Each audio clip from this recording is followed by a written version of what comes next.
Hello everyone, and welcome to episode 5 of Viva Broadcasts. I'm joined by Dr. Derek Ganong, trumpet professor at Boise State University and faculty at the Brass Institutes of Virginia, for a presentation on the PreSonus digital audio workstation Studio One, version 4. This is one of those episodes that will be easier to follow if you watch on YouTube or Facebook, as Derek shares his screen to walk you through setting up your own session. You can find it at Fredericksburg Brass or Tidewater Brass on either of those platforms. Hope you enjoy! We are live with Dr. Derek Ganong. I'm Dakota Corbliss, Director of Operations at the Brass Institutes of Virginia, and today we have on Dr. Derek Ganong, trumpet professor at Boise State University in Idaho. Sorry, I said that wrong. Boise State, Idaho. And he has been with the Fredericksburg Brass Institute as trumpet faculty since 2014, and was also our trumpet faculty at the Tidewater Brass Institute in 2018, our inaugural year. And today, Dr. Ganong will be talking about Studio One and setting up your own session and the recording process behind that. So I will let him take it away. All right. Thanks, Dakota. It's a pleasure being here, and it's been a pleasure being a part of the Brass Institutes from the very beginning. It's one of the highlights of my summer to get to work with all the students, and especially to meet up with all the other faculty members and make some awesome music, which I'm sure everyone on this stream has been checking out when we are premiering each week. And my role and part of that process is, in addition to recording some of the trumpet parts and being tech support for just about everybody, is doing all the audio editing. And so today, that's basically what we're going to be talking about, is audio editing, and why you might want to do this and why it's important to you.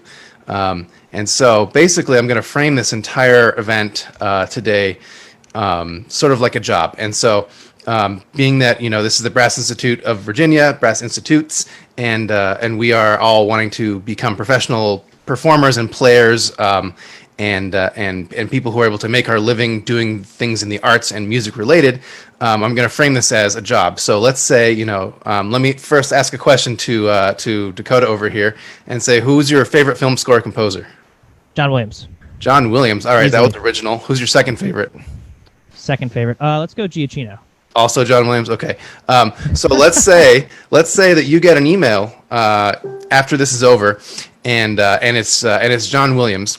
Mm-hmm. And John Williams is saying, all right, Dakota, I've heard some stuff through the Brass Institutes and on your Facebook page, and I follow you on TikTok, and I'd like you to record the next big horn solo for my last and best film score.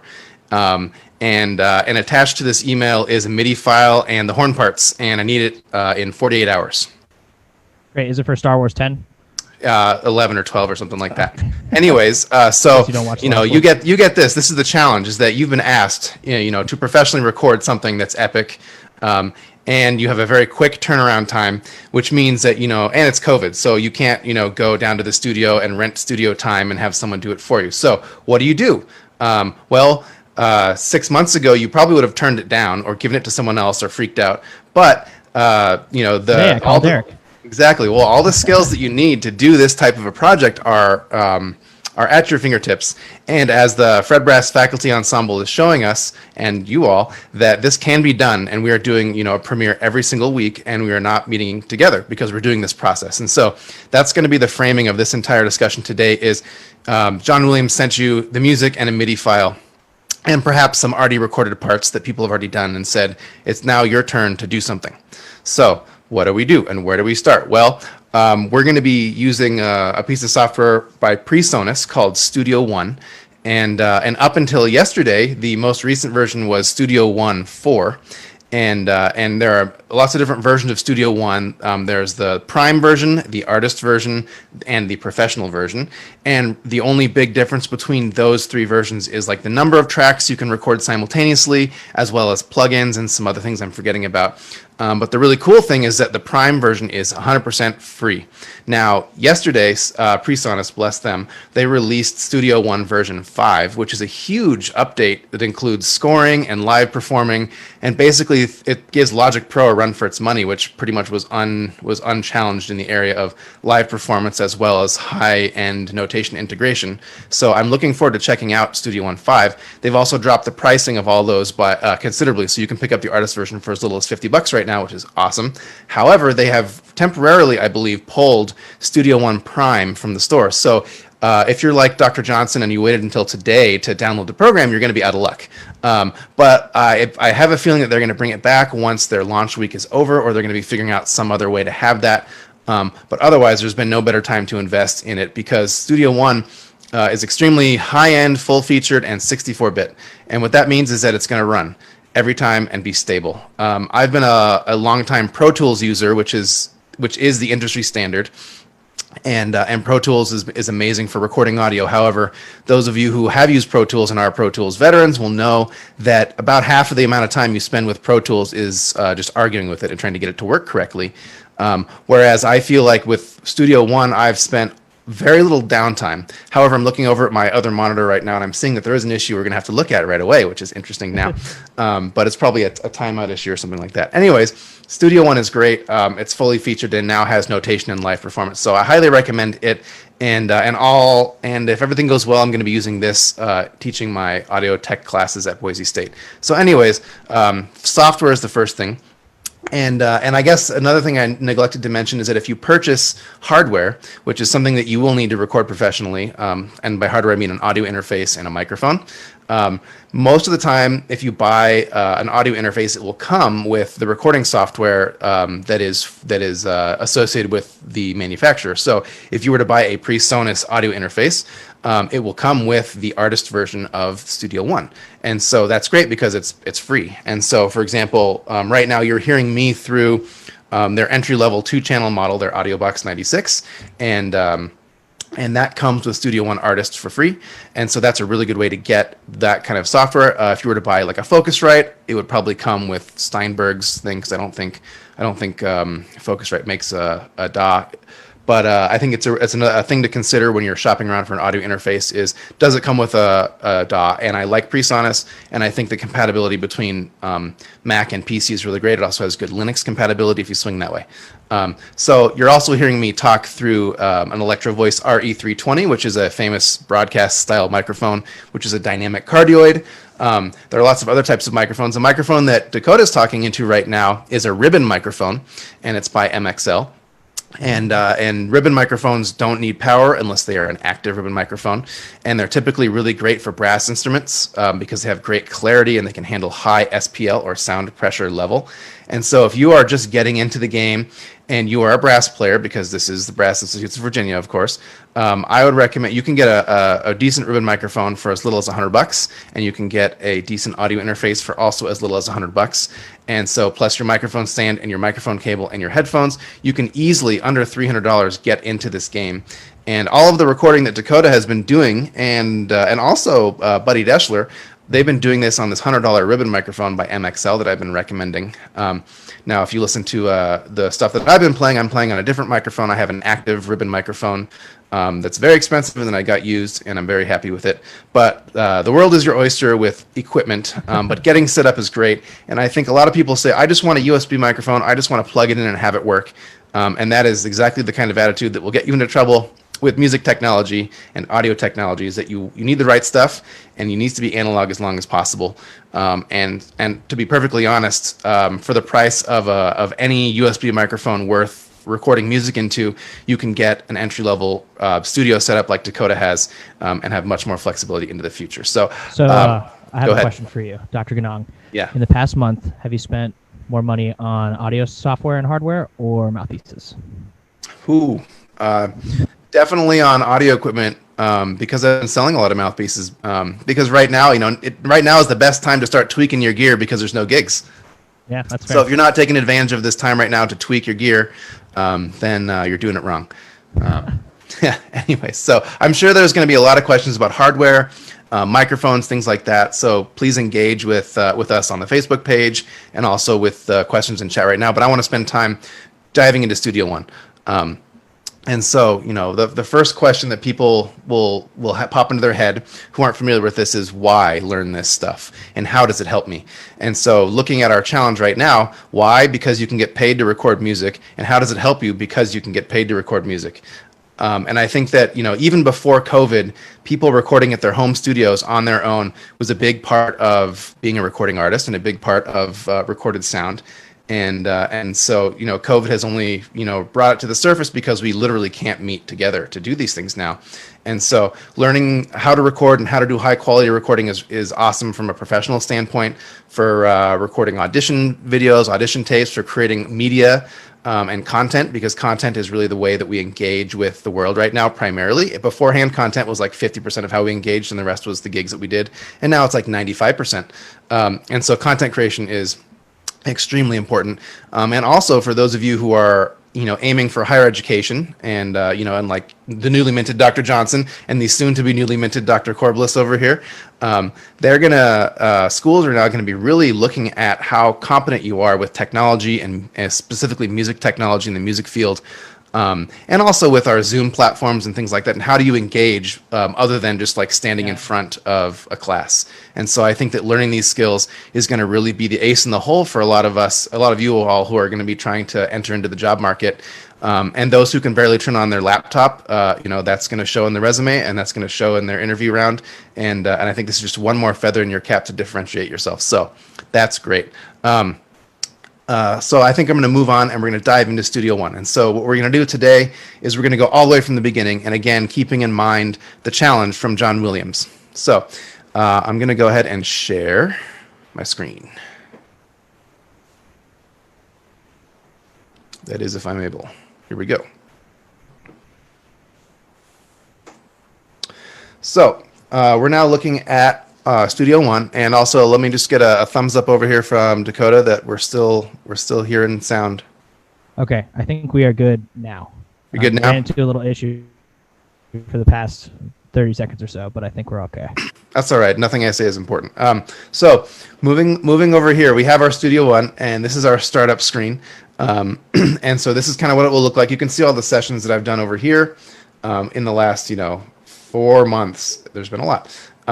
But we have create new song, create new project, open existing document on the top, which is great. There are some integrative things in the middle we don't really care about. There's a news feed on the right, which look, we have Studio One has just been announced. The important thing you want to check out here is under setup. This will show you your audio interface. And so right now it woke back up. There was a little extra there before. That's because I think I left it alone for too long. But right now I'm running through a Focusrite 8-channel audio interface. And I'm running my Zoom through a different audio interface so that I can have, and also I have an output from Studio One into that. It's a very complicated system so that you can have a pure signal all the way through.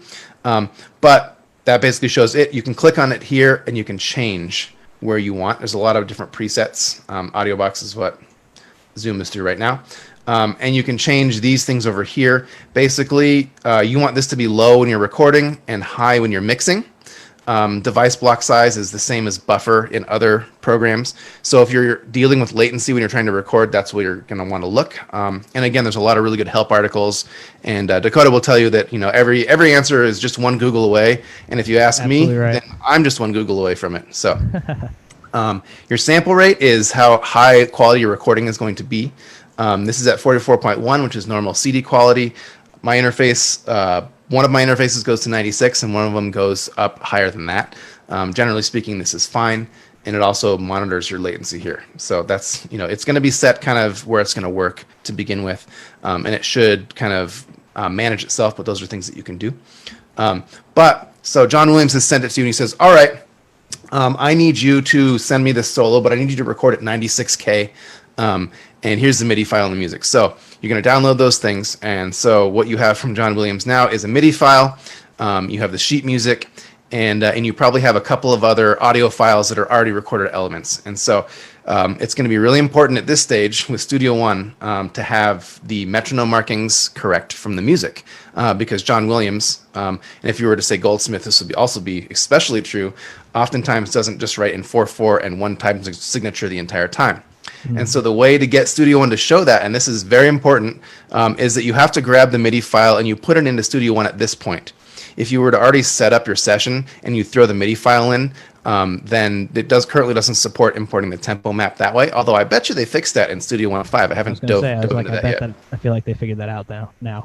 Because with Pro Tools, you could drag it in at any point and import the MIDI tempo map. So I have my MIDI file, and I got it right here. Now you can see it, and I'm just going to drag it pretty much anywhere in this space here, and you can see my cursor changes to a plus. I'll go boop, and then do you want to load sounds? I'm going to hit yes. Okay, we're live. Nothing is broken down yet. Great. There you go. And so the reason why we want to load MIDI sounds is because we want to have reference. One of the most important things about recording is pitch, because it's one of the hardest things to change without changing the color of your sound. And if you're the first person to record, and oftentimes I've been the first person to record in things, it's vital that you have a MIDI pitch reference and figure that out. But we can see here in Studio One that all the instruments have been imported from this session. And again, this session is the first video that Biva Brass has released, and this is the Nihas arrangement adapted for brass of On the Street, Where You Live. And so we can see here we have all these different files, and they're all MIDI files. And so if I was to expand one, we can see we have the velocity code and the MIDI code. And so for those of you who understand MIDI, this basically shows you it's a MIDI track, also designated by the keyboard sign up here. And you can learn more about that later. MIDI is great because you can change it in real time, and the new Studio One 5 also has notation, so you can see it in notation. But this is great. So going back to John Williams here, he said record at 96. And so if I look down at the bottom, I see it's 44.1. I want to change that. So I clicked on that, and it opened up my song setup. The other way I can get to song setup is I can go to song and song setup, or everyone's favorite control comma or Apple comma if you're on a Mac.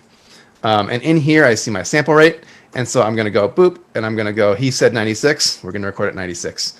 And then everything else is kind of fine for right now, and I just hit apply. And we may drop something here at some point.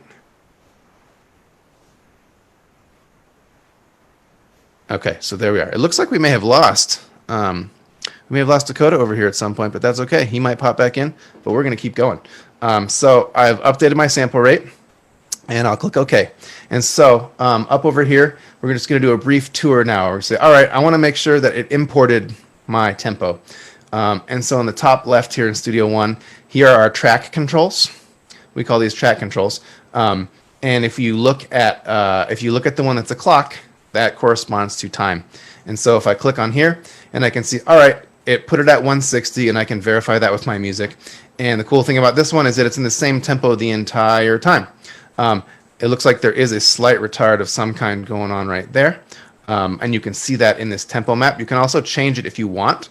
But for the sake of the project we're currently working on for John Williams, we're going to leave it exactly right, because that means that everything is going to line up when we play. And so this is, a very important part about this process of making sure everything is in time. So moving along to do just a little tour of the interface over here, we're going to see our tracks here on the left. We can add tracks with our track add button here, which is the plus. We can also do that. Everything we can do from up top as well. We also have a number of other channels here. We have our automation lane, which we can talk about later, and we have our marker lane.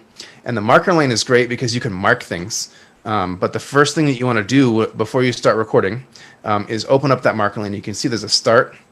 Now on the bottom with our scroll bar, I can scroll over, and if that's taken too long, I can zoom out here. There we go. And we can see I have an end. And so because we imported the MIDI tempo map, the start and the end align themselves. But I want to make sure this end is always at the end of my song. So, on this particular tune, I think I went over a little bit at the very end to play some high note. So I'm just going to move that there. This is important because when we export, it'll export between the start and the end. And so if your end is over here, it'll export only to that one particular spot. So now we're chilling here, and luckily, right before I started recording, hypothetically speaking, of course, John Williams emailed me back, and he said, "Hey, we actually have a couple of instruments who have already recorded, and so I'm going to send those to you." And this is great. This is really good news for you because with already recorded parts, you have more that you can listen to match. And so what I'm going to do, let's see over here. I'm going to grab, let's just grab like these parts here. And so I'm just dragging them from a folder, and you can see them here, and I'm going to drag them to the bottom. And now you can see that they've turned into audio tracks. And you can see I have some interesting track names over here, but we've got, 1, 2, 3, 4, 5, 6, 7, 8 over here. And so that's not quite everything over there, but that's some stuff. And we can see it's an audio track because of the waveform here. And so I'm going to add my track to record my horn solo because I'm Dakota. I hit add track. I'm going to say Dakota, and I'm only going to add one track. It's going to be an audio track, mono, and here I can set my input. And right now I only have one microphone plugged into my interface, and that is my Blue Woodpecker microphone, which I have there, and it's plugged into input 7. So I'm just going to click on there. I'm going to hit OK. And so now I have a track that I can record to. And right now I have the preamp is not plugged in for that active ribbon microphone, so we're not going to see any signal. It looks like Dakota's going to pop back in. There he is. He's back. I'm back. Welcome back. Thank you. Sorry for ditching you. It's all good. So we're just at the point here where I've imported a couple of tracks, which I call stems, and I'll explain that later. And I've created my track that you're going to record on because my name's Dakota. And so once I have this selected and I have the right channel, then the first thing I do is arm it, just like Pro Tools. I hit that button and the track gets armed. And then so assuming the preamp is plugged in, which it currently is not for my microphone, you'll start to see the level jump up and down in this area right here. And that means that you're ready to play, and you can just hit the record button and it'll start going. And then you can hit stop if you want. And we'll talk about the metronome in a moment. But that's how you would do it. And so John Williams would have sent you this whole thing, and there may or may not have been markers. Let's say there were 2 spots where you needed to do a horn solo, and one of them was there. And he called them, horn solo 1. And then he put another one over here, and he said, oops, I don't want that. Control Z. And then he's going to go here, and we'll do horn solo 2. So now we have 2 spots. He says, oh, there's one solo there and one solo there. What a guy. He showed you where they were. You didn't have to listen to the whole soundtrack. So if I wanted to record horn solo 1, I could click on that spot, and I could just hit record. I go like that. Great. But the problem with that is that the solo starts right when I hit record, and so I don't have time to get the horn up to my face because who designed this instrument? And so the way that we're going to do that is we're going to deal with pre-roll and post-roll. And so these are really interesting ways to work. Also, before we do that, I'm going to go back up to our MIDI files. On our track, we have ability to mute things. So what I'm going to do is I'm going to select all of these tracks. That button doesn't work anymore, apparently. So I'm just going to mute these tracks so that we're not hearing any of them. Now, if I go back to the beginning, we can hear what the MIDI sounds like. And right now, it's just a default instrument. MIDI is great because you can assign any instrument to it. Right now, the default instrument is piano. Turn my speakers down. So, great. And so you can hear that it's just playing all the parts with piano. And I like piano because the intonation has good attack and the intonation isn't wobbly. A lot of MIDI will make you feel flarp. And so if I was going to be recording one part, let's say just for argument's sake, I was recording this lead trumpet part, I could hit this button to only hear it and go to this spot. Now I'm only hearing that part. And when I only hear that part, I can play along with that and make sure that my pitch is good. And if you're playing a trumpet, that's really important. And if you're playing a horn, God help you. So moving along here, once I've recorded all these tracks, I can delete my MIDI parts, and I can say remove selected tracks, and in doing so, that is going to remove those parts, and I can just hear the acoustic instruments. So now what I'm going to do is I'm going to go and I'm going to open up the previous project because the previous project is complete. And so here we go, and here we go. Don't want to save that. And all the correct stems inside of it. And I said the stem word a couple of times. And basically what that means is it's an audio file that is the length of the song, the entire length of the song, and that if you were to drag it to 0, which is all the way on the left, that it would line up. And this is important because when Dakota records his horn solo, instead of it just being like, the little bit here and the little bit there and the little bit there, it looks like one long track. And so you can see here in this one, we have the harmony mute solo from On the Street that I'm sure you all listen to. And you can see the waveform there. And the harmony mute solo only happens in one spot, but I still made the stem the whole length so that all Mike Miner had to do, who was mixing this, was drag it to the beginning and it lined up and he didn't have to pull his hair out.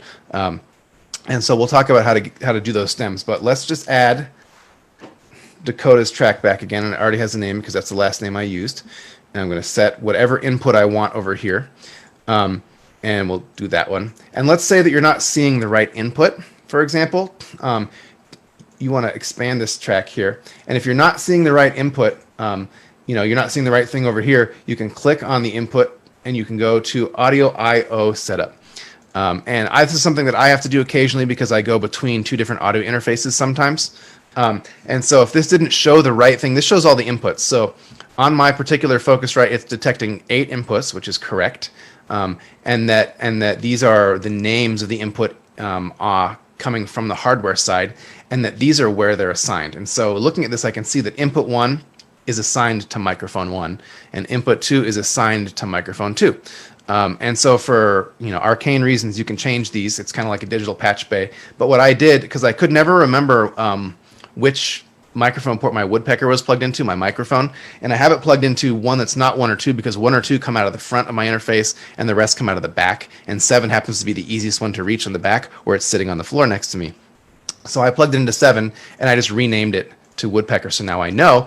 And if this doesn't look right, you can always hit reset to default, which will do the default from whatever the hardware says. And so if I'm using my audio box and it still shows this Focusrite, I can just hit reset to default and it should do the default thing.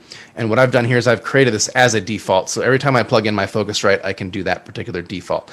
9 times out of 10, you won't have to mess with this, but this is something that is done way, way better than in Pro Tools, in my opinion. So there's that. So we have our woodpecker selected and we arm the microphone, and we would see this level jump if I had my preamp plugged in. And let's say the horn solo is here at marker number 3. And again, back to our original conundrum. Great. Well, the horn solo starts, unfortunately, right where that marker is. And so, what the entrepreneurial musician might say, I can just record a little bit before, and then once it gets to that spot, it would work. And that person would be on the right track with that thinking. However, with Studio One, there's something that can do that automatically for us. And that's called pre and post roll is what it's called in Pro Tools. But if we go down to the very bottom right, we can see our metronome operations. And first things first, you can click this little metronome button, and now you can hear the metronome, and now you can't. And so that allows us to turn the metronome on and off, which is great. The little wrench next to us here will open up the metronome setup. And the metronome setup is handy because you can change the volume of the metronome here, the accents, the beats, and the subdivision if you want. You can change the sounds. And here's where we're really interested in is pre-count and pre-roll. And so what pre-count will do is it will click a certain number of bars and it will follow the time signature from the MIDI file before it starts recording. So let's say I had to play at the downbeat of the tune. I would use pre-roll and it would click off. For example, if we were in 4/4 time, it would click off 2 bars in 4/4, and then it would immediately start recording. And that's pre-count. And then pre-roll means that I will hear the music 2 bars before where it starts recording. And that's really great. So let's say I wanted to record here, and I have it do 2 bars. And I'll close that, and I'll zoom in just so that... And so this is where it wants us to start recording. And if I hit record, and the hotkey for that is asterisk. And so we can see now that it played everything right before it got to there, and then it started recording in that one spot. And so that is really handy for Dakota punching in his solo. It's also good for, for example, let's zoom in on, how about this Trumpet 3? I'm going to solo Trumpet 3. I'm going to make the track a little bigger. And down here, I'm going to make the waveform a little taller. And let's say I want to punch in just this note right there. I can click here and say I'm going to start recording there. And I'll arm the recording button, and my pre-roll I know is already on 2 measures, and I can hit go, and then it'll just start recording there. And let's say, oh, I got it, but it went over the next note. You can put your cursor over here, it'll turn into this dragging symbol. You can drag it back, and then the previous clip you can drag it into its correct spot. And so you can see we have those 2 things. So I'll drag it to like there, and then assuming it had been active, we would have recorded that particular spot. I'm going to go ahead and undo a few times. So that's how you would punch in a particular thing using the pre and the post roll. And this can be really handy because you can change the volume, you can change the subdivision. Especially in the Bernstein that you guys are going to hear later this week. A lot of subdivision was had by all in that one. Another interesting thing we can do here with the metronome, and John Williams probably would have sent you what I'm about to show you now too, is you can render the click track. And so what that does is that creates an audio file that's just the metronome.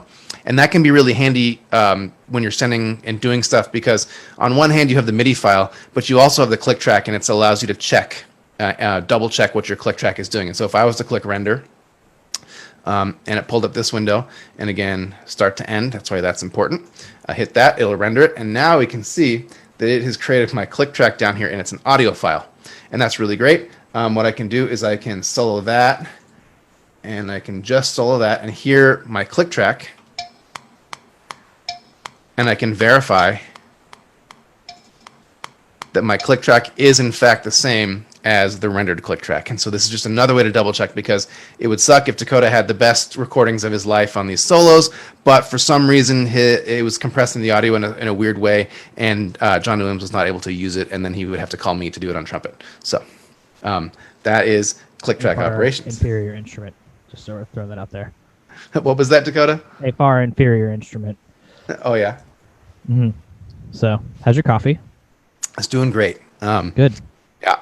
So that's basically how you would record in Studio One. I'm going to delete this track. So getting a little bit deeper into the interface here, we already talked about our tracks, our lanes rather, up here, and we have our metronome lane, and we have our marker lane, and we have our automation lane.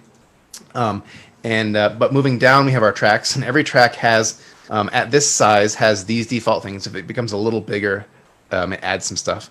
And we can see we have a mute button, which makes it mute. A solo button, which makes you only hear that. You can see everyone else is muted. You have the recording arm button, and we have our monitor button. We have our track name. We have the type of track. This shows a waveform, which means it's audio. And down here we have our stereo and mono. And so I have it, it's coming in on one microphone, so it's going to be mono. I can interpolate that with this button to have it sound like stereo.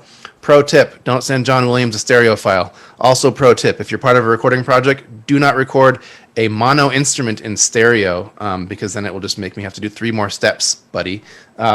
So moving along here, we have our input selector, which we already talked about, and we have our automation lanes that it can show down here, as well as group names.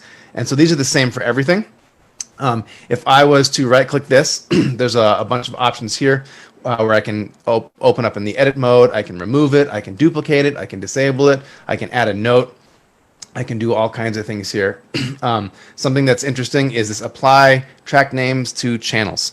And so, boom, what do I mean by that? Well, what I mean is that I've already done it in this session, but if I was to open up the mixer, which is another window I'm about to show you, it would not have Trumpet 1 in the track for Trumpet 1. It would have something else.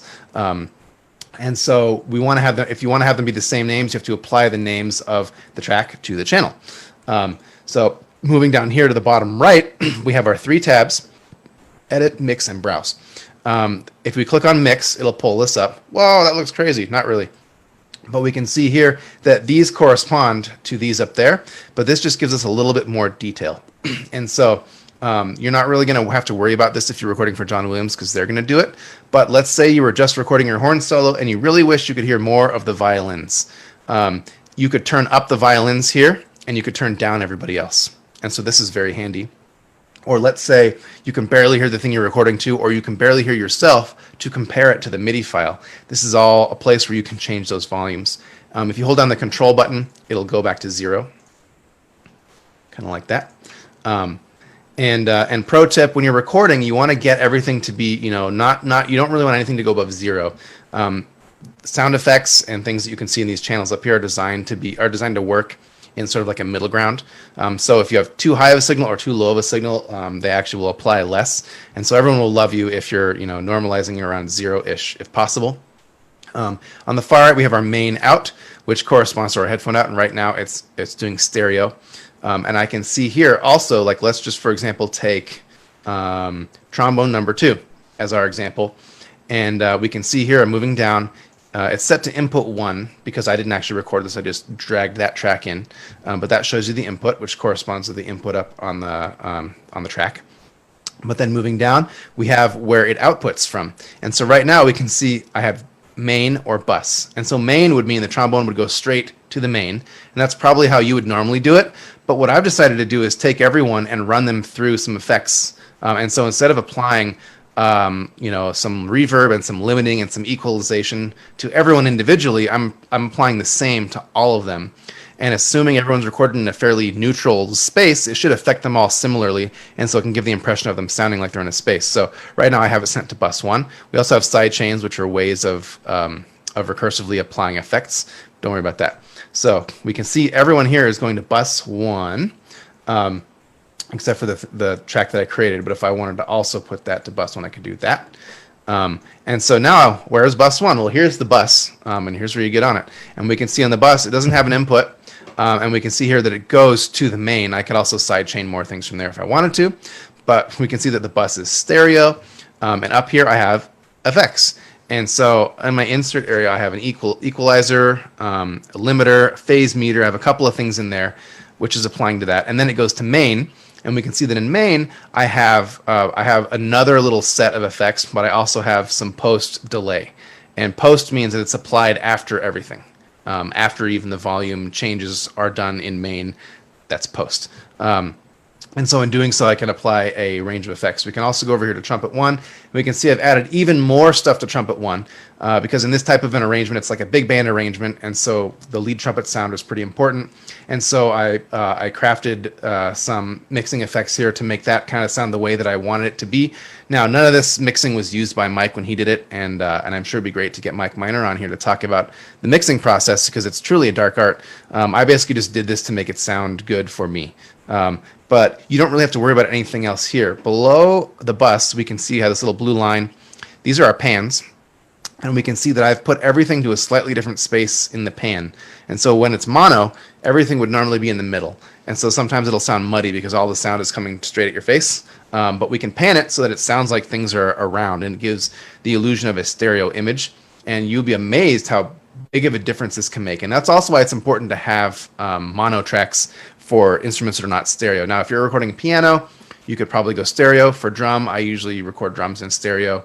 But for horns, I have them all in different places pan-wise, and that changes kind of where they go pan-wise. Other than that, the controls are the same. We still have the same mute and solo and record options here. And so that's pretty much all we have in the mix area. There's also other stuff you can do that's crazy. But as far as recording for John Williams, the extent to how you want to be able to use the mixing area is basically just to make it sound, to make yourself hear the things you need to hear so that you can record the way you need to record. We also have the edit. So let's say you've already recorded, let's go up to the harmony mute solo over here, and we'll open up edit. And edit is fancy because it allows you just to zoom in on one particular spot without having to zoom in everything. And that can be cool because you can see I'm like zooming in on my harmony solo. Here we go.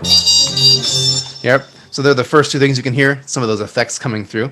But it allows you to zoom in and has all the same controls here that you have up here. So it's basically just another way to zoom in on things that you're looking at to check out what's going on. Or like, let's go here. We can see a little farther. I don't know what's going on here. There we go. And we can see there's like an attack there, moving through some lower volume things. If we were to take the first trumpet part and go like, where is it? Here we go. That is what a high G looks like. So that's the edit track. And to be honest, I don't use that a whole lot because most of what we're doing is taking what we've recorded live and sometimes doing some slight adjustments to account for delay or sloppy attack or whatever. And the rest of it is, I think that there's a very small amount of editing is actually required if you have good people playing. And they're used to playing in time and in tune and in tempo. And I think that, from a pedagogical standpoint, recording is really great because music school really, forever has trained us to fire and forget so much. It's, we have 10 weeks of rehearsal. We don't have to worry about preparing our part because we'll do it when we get there. When the concert comes, our attitude is that it's going to be what it's going to be and it is what it is. And the same thing for juries and the same thing for recitals. And we don't really expect that much out of ourselves because it's a high pressure situation and we just kind of do the thing. But recording is great because you record it, you listen to it and you say, is this my best foot forward? Is this what I want to happen? How does this work? And it adds sort of an instantaneous reflecting cycle. And I think it can be really, really great. I think someone who's been doing this for a really long time is a trombonist out east, Jim Nova. And you all have probably heard his crazy Star Wars things where he plays all the trombones. And he sounds better on high Cs than trumpet players do, but he's playing trombone. and he has been doing this type of thing forever to help with his recording and playing process, and he's an absolute monster because of how critical he's able to be. And from a pedagogical standpoint, I think that's a really healthy thing, because we always tell our students, record yourself. I mean, it's a broken record. And and I would challenge faculty members who are saying that to actually look and say, do we record ourselves? I know I didn't really until, I really got into the recording process. So, but that's a little bit of an aside. So let's say that you've recorded your horn solo, and your horn solo is here. Here's horn 1. Here, let's solo Dakota's raw sound here.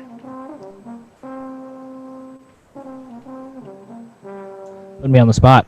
Yep, and there he goes. And of course, I'm going to disable the effects.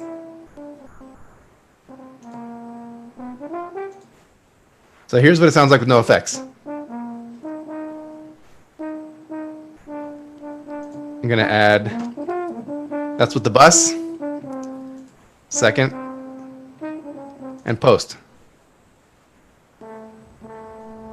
And so you can see how much effect that will have. Now, when enough for John Williams. Yeah. Okay, good. Hopefully. Yeah. He's a jazz pianist, right? It's the reason why. And you know that his son is a lead singer for Toto. So moving along, here is the fun facts. Yep. So our horn 1. It's time to send horn 1 to John Williams. And so what I'm going to do is the first thing I'm going to do is make sure that my clip volume is not too high. And so, going up here, we can see the Harmon volume is pretty hot. We can see those going up and down. A really important thing you want to do, at the bottom, I can change my scaling of the waveform. And so I can see, if I was to zoom in here, in fact, we'll use the edit window because it's fun, we can see that everything looks great. As long as there's not squares, flat tops on the top, we know that it hasn't peaked. And if you're getting a lot of those flat tops, that means that your gain is a little bit too high, and you'll want to turn that down. And you want to find that middle ground, because if it peaks, it's distorting. There's nothing you can do. But these are all great. But closing this, I can see that these waveforms are considerably higher than everything else. And so I'm just going to click on that clip, and I'm going to do Control minus, or Alt minus rather, and that will reduce it by like 10 decibels. And that can be great, because a lot of times, Studio One will let you know if your exported audio is too loud. But by and large, if you have all the right data, you can reduce that clip volume and it's fine. Chances are, if I was to export that in its current state, which is that, Studio One would complain that there's clipping, and in some audio editing programs, it would actually result in clipped sound. But we're going to go back to horn 1, and I can see that's in a pretty reasonable place, all things considered. So now I'm going to go up to Song, and I'm going to go to Export Stems. And this is something that Studio One does very, very easily and well. Pro Tools was a hot mess as far as this is concerned. Mm-hmm. But I'm going to click on it. Take 5 minutes looking for your stems. Exactly. So I'm going to open it up, and I can see all my tracks over here on the left. And right now a bunch are selected. I'm going to not select any of them. And I want to just send the horn 1. So I'll check horn 1. And I'll go over here, and it's showing me where it's going to export, and I can change that. I can put a prefix, so it'll have the name of the session with the prefix, and so you can see the last thing I did with this was July 1st. Don't worry about that. Wave file is important. Wave is great. Sometimes, if John Williams has some crazy person who's working in Logic, they'll ask for AIFF, but you're going to want to do wave file. And remember, he said, it needs to be 96. And he didn't specify the bit, so we'll leave that alone. But you could, if he said 9624, then you could do 9624. But we want to put this up to 96 so that we can export there. And we can see there are higher settings we could export to. And we could change this. We could upsample and downsample this. However, upsampling something that was recorded at 96 would probably result in a little bit of loss of quality. I probably couldn't tell, but who knows? In the export range, we can see between start and end. Again, this is why it's important to have those start and end be in the right spot. You can also export particular spots, or sometimes, I've found an issue where like my end marker went away and I couldn't get it back. I don't know why. So I would just create another marker, and you could do between, selected markers, and I could select the first and the last or whatever. Under options, there's a bunch of things that you can basically leave as they are. One thing that you will want to take note of is this write tempo to audio files box. And this is interesting. A couple weeks ago, I did a recording session for another University of Miami friend, Russ Spiegel, and I recorded a trumpet track for him for for some little Latin thing he was doing, and he said, "Hey, your file is like 6 times longer and slower than what I sent you." And I was like, and he's using Logic just for reference. No, he was using Pro Tools. Sorry, he was using Pro Tools. And so what we figured out was that it was somehow it had written tempo to audio files, but he hadn't sent me a MIDI file. He had just sent me stuff to play along with because I was kind of late in the recording area and I was just doing like a lower trumpet part. And so I didn't have a MIDI file. I was basically just playing along with a click track. And so whatever the default tempo happened to be in Studio One is what it wrote to the audio file in the tempo track. And then when it jumped into Pro Tools, it treated it as elastic audio. And the audio said it's at 100 BPM and tried to stretch it out automatically. Wow. And so the way that you get rid of that is just don't check this box. It was checked by default. It's now unchecked by default on mine, thank God. But if you're running into those types of issues, this can be good. If you're working in the singer-songwriter pop music area, a lot of times you will want that. So that you can have your audio be elastic, but for us in the acoustic world, we don't want that. So we'll do that. I hit OK, and it's going to process. And right now, this whole session was recorded in 44.1, and so since I selected 96, it's upsampling 44.1 to 96, which is why it's taking a long time. Maybe it says like 1.5 to 3 times faster than normal, than real time. If I'm exporting in the same sample rate that I recorded, it'll be super fast. But we can see it's exporting. I'm going to go ahead and click cancel on that because I don't want that. But that's kind of how you would do that. And then you could send that stem to John Williams, and he could drag it in. He could be like, "Brilliant, we're going to give you more work." Or you could freak out and not send him the right thing and never get called again, and your career would be over. But that's why it's important to learn these sorts of things. So that's that kind of, we're kind of almost at the end of where I'm talking about, because as far as this entire session was geared around how do you deliver the goods to John Williams, and he gave you a MIDI file and the music. And so just as a quick recap, we imported that MIDI file so that we had the correct tempo. We created our track that we wanted to record to and verified our audio input and output so that we could record correctly. We did some test recording to make sure our gain was in the right spot so there was no clipping. We set our pre and our post roll so that we could punch in exactly what we wanted to do. We went through and recorded those particular spots, but not before ensuring we had the correct sample rate. And then we were able to pull our MIDI track volumes up and down to check our pitch and our time. And when he sent us some extra files that the strings section had already recorded, you're able to drop those in and listen to those too. And then we were able to mess with the mixing a little bit so that you can feel good about how you sound in a dead room. And then we talked about exporting a stem so that he could drop it in. And I guess the only thing that we didn't really talk about was how do you get the file to him. And if you're using Gmail, it will automatically upload it to Google Drive if it's a large file size, and it takes that headache away. Beforehand, we had to use Dropbox and manual uploads to Google Drive and all these other interesting things. But that's basically the end of that process. And then it's just making sure you have a PayPal account linked to your bank account so that when John Williams pays you, that you can actually get it back into your bank account, and so that there's a tax record so that when the local goes after you for recording up in Idaho, that you're covered. And you're good to go. Mm-hmm. So, any questions? I don't see any on the festival pages right now. You talked about how you're going to incorporate this into some of your teaching. Can you talk about how that might be incorporated into private lessons? I know that there's a lot of different varied ways that people are teaching in the upcoming semester. And one of those is that, recordings will have to be admitted because sometimes the audio gets compressed through a Zoom call. Mm-hmm. And so, do you think like this is the best option, or do you think something that like Audacity or Reaper would be okay? Can you talk about like the different levels and what you're going to get from that, both from the teacher and the student perspective? Sure. So I think that, in fact, what I can do is I'll stop share so that you can see me glaring at you. But I think that for a long time, there's been an interesting relationship between content creation technology and higher education specifically. And I think that it's kind of a systemic issue because we're not, a priority isn't placed on learning how to do things with content in education. And so those of us who then are now moving into teaching in higher education, we don't have that background by and large of that. And so it's kind of spilled over into like the whole CTL and learning engagement and all these different structures that have popped up in higher education to support education and teaching and learning. But something that I found is that they're very focused on how do we make it easy to do the thing, as opposed to saying how do we teach the way in which it is done. And so I see this a lot where it's like, making easy access, making accessible course content is allowing students to submit writing or video, or in a multiple different formats. And so they're saying, okay, well, if your student wants to submit video, all they have to do is download this app and click go, and they can make their video. Or if you want your students to submit, audio files, all they have to do is download this app and click record and go. And what that has done is it's sort of robbed students of the engineering aspect of this, of saying, how do we record? Why do we record? What does recording mean?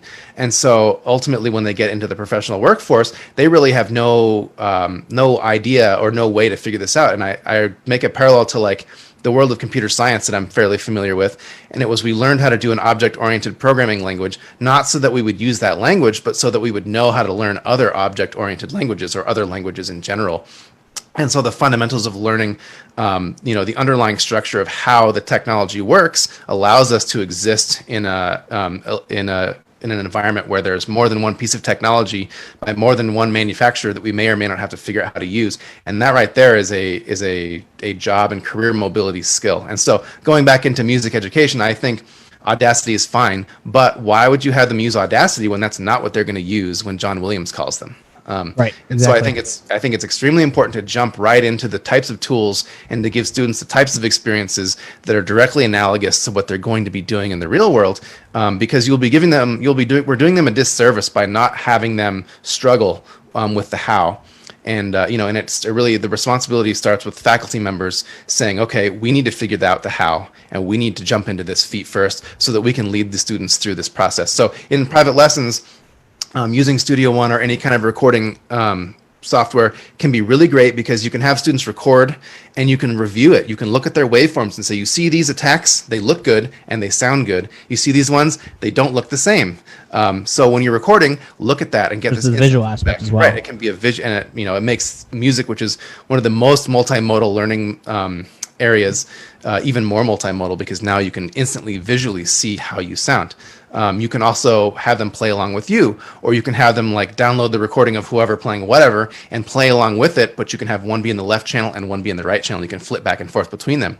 And there's so many ways that they can use this. They can create their own practice tracks. They can record with themselves. They can do projects with each other, and they can create. They can very easily create content that will be professionally viable for them. They can put it on their websites. As far as juries and recitals, we had pre-recorded juries and recitals this past spring, and most of the time students were just like filming it on their phone or whatever. And again, that's better than Zoom, because we're never going to have huge compression issues. Some students invested in equipment, and I helped them set up how to like use their webcam, but also use their microphone, much like I'm doing right now. And some students got really into it, and some students got frustrated by the technology barrier, but that's all part of this learning process. Right. And so using this, it could be great. I had one student in my jazz improv class in the spring, bless his heart. And so I would be like, all right, we're going to do your transcription project, but we're going to strip the audio. We're going to throw it into this, and you're going to play along with that. And so he was, mixing and doing his finals and improvisations that way. And it was cool because he was able to kind of create his own play-alongs. And what he did is, he was transcribing a solo, and he could cut and paste exactly what he was playing along with 3 times, but stretch out the audio. And so he could play it. He's a sax player, so he could play forever. And so the first time it was halftime, the second time it was quarter time, then it eventually sped up to the right tempo, but it was all in a row. And so he could just go through it. And it was really cool. So there's just a lot of options for this. Also, for the jazz band at Boise State, we did 2 fully remote recording project sessions, including video, kind of as a test. And a lot of students really got into it, and it caused them to become interested in the technology and the technology process. And I think it really set us up for a cool fall. Yeah, absolutely. I think that especially when you have the people that have gone through the struggle themselves, for sure, getting me through Studio One, that I had my own struggles just learning the software and that sort of thing. But being able to relay that information to your students, I think, is really important in the fall when everything's still kind of up in the air. Yep. If we have access as educators and professors to be able to help our students make something more accessible. Yeah. I think it's going to be really important for the next, hopefully a little while, not too long. But well, it's and it's never going to go away. It's we're sitting here saying that we just have to wait until this is over. But that these skills will translate till after. Right. Well, it's like the cat is out of the bag, and that this technology has always been important professionally, especially in the arts, and it's just now it has become something during the time of COVID that is simply no longer ignorable by higher education. To be perfectly honest. Yep. Absolutely. Well, I got to say thank you so much for coming on and doing this. I know you did a different video through your institution on a different. I think it was on one of the videos you were talking about with the jazz band. Yep. And you had done an instructional video there. Is that still posted somewhere? That people can so I did another one. Yeah, I did a multiple video cut together section for how to do a multi-track video project with audio. So I did everything we just did, plus all the video and the video editing, and I used DaVinci Resolve, which is also free, and I did that on purpose. So there were 2 programs that were free, and I did that for the Idaho Bandmasters Association. But now that that's over, that video is posted on my website. So if you go to the resources or media section in my website, then it's like 90 minutes long. Wow, great, that would be awesome. Well, I'll definitely be checking that out. I use Premiere, but you talked so much about Resolve, so I'll have to check all that out. Premiere's good. Well, the last thing, if you've been watching some of the other video broadcasts that we do at the end of a Biva broadcast, is our favorite mouth trumpet impression. I'm sure you've heard a couple of them. Some have been really great. Some have been very interesting. But if you haven't heard them yet, then I would, be honored to give you my impression. So the first one of the day will go. All right, and Dr. Ganong, please give me your best mouth trumpet. That's the real trumpet. Oh no! Okay, so we have the worst one here on episode 5. The worst mouth trumpet has happened. But yes, thank you again to Dr. Ganong for coming on today and walking us through how setting up a session in Studio One can be really easy and accessible. For educators, for students, and for anybody that's kind of getting into the digital audio workstation game. If we find out that Studio 5 is going to offer a free version, we'll be sure to post it. That way you guys can do it. I'm sure a lot of the interface will be very similar to what Derek did today. And if it's not, then hopefully we'll have him on to do one in that as well. So this will be a great tool for you and your students to use throughout the upcoming semester. And yeah, one more time, thanks, Derek, for coming on and helping us out. Thank you again to Dr. Derek Ganong for joining us today on Biva Broadcast to present on setting up your own recording session using Studio One version 4. If you would like your product or school to be featured on our broadcasts, please reach out to me, Dakota Corbliss, Director of Operations, at dakota@fredbrass.com, and we'll be sure to set it up. Thank you all for listening. See you next time.